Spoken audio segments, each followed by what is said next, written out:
Alright everybody, back with another SMT rework video. I'm going to be reworking a LCD screen. It's a micro connector. Right now I have that connector on top of a dime.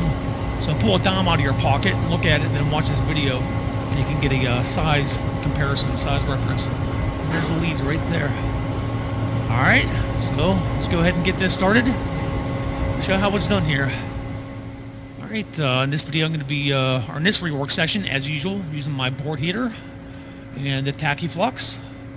Right there, the Kessler Tachyflux. And then once again be using the Heiko hot air. And then I'm going to dial this, the air velocity almost down to nothing. Because with that board heat underneath and the air on top, you don't need much. It doesn't take much to get this part flowing on this thin circuit board. Alright, let's get it up on the board stands here. Alright, it's up on the board stand, right above the board heater. You see it right there, how close it is, a few millimeters away.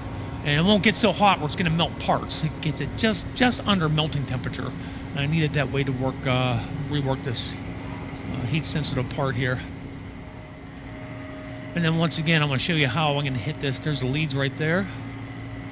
And I'll show you how I'm going to direct my hot air. Right now, the hot air is turned off, so there's a demonstration here. So about at a 45-degree angle, about an inch up from that part. There's no plastic parts above, so you don't have to worry about, melting parts up on top. It definitely don't want to get hot air right on the part. So like that. Definitely don't want to aim it there, because instantaneously melt that part, and we don't want that, because it'll cause me some grief and some headaches. I have to start all over. Get some Tachyflux on here. I never worry about using too much. That's what they make a flux remover for. Alright. Get this board heater turned on here. I see some smoke rising up on here. So generally I like to get the part put on. I don't put the part on and start reworking immediately. Like I said, these are extremely heat sensitive plastic parts. So, if it was a ceramic, polished ceramic, yeah, sure, I want to put it on there. But ideally, I want everything all up to the same temperature, or close to the same temperature. The circuit board, the pads, and then the leads of this part. So we'll get to put the part on here, and then wait a minute, wait that there's leads on that part to come up to temperature. All right, I'm ready to do reflow in a couple minutes here.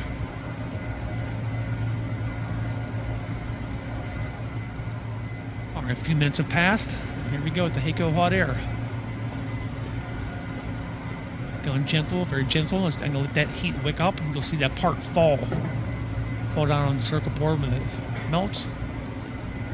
Right there. I don't know if you saw that, but yeah, everything's liquefied. Keep going just a teeny bit. Make sure everything's flowing, and that's it. It's all in the prep work. You take your time in the prep work, things get a little bit smoother. So I'm going to let this board cool down. I'm going to pull the board heater out from underneath, and I'll come back with the flux remover. Get everything nice and cleaned and flushed out. Alright, everything's cooled down. The flux remover. I definitely do not want any residue floating around here, especially for an LCD screen connector, because when you're going to put that screen down in this clip here, any kind of residue or anything could cause it to not have good connection. Of course, I come back and flush everything. This is overkill. I just like to make things look pristine. I don't know. I like to make it look almost indistinguishable from a board that came out of the oven, untouched by human hands. Going the extra mile here.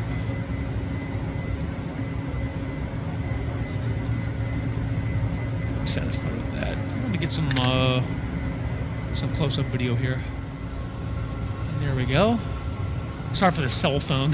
Trying to do SMT videos with a cell phone is really hard. So it has an angle there. And there we go. I can do a couple of still pictures here.